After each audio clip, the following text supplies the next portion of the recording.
Takže akože není to až tak, ale je to trend. A ja som si myslela kúpiť. Takže potom si chceme ochutnať toto Dubaj. Cheesecake čokoládu, ale je to akoby Dubaj. Ja to proste kuse volám dubajská čokoláda. Je to od Dirty, táva značka. Stála 15 € a za nej poďme si ho ochutnať.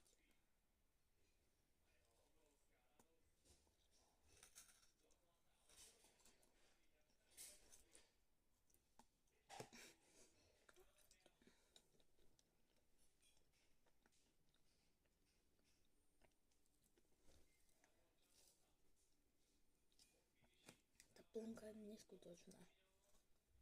Saška, prosím ťa, ty zapínaš myšku na echo? Dobre. Takže...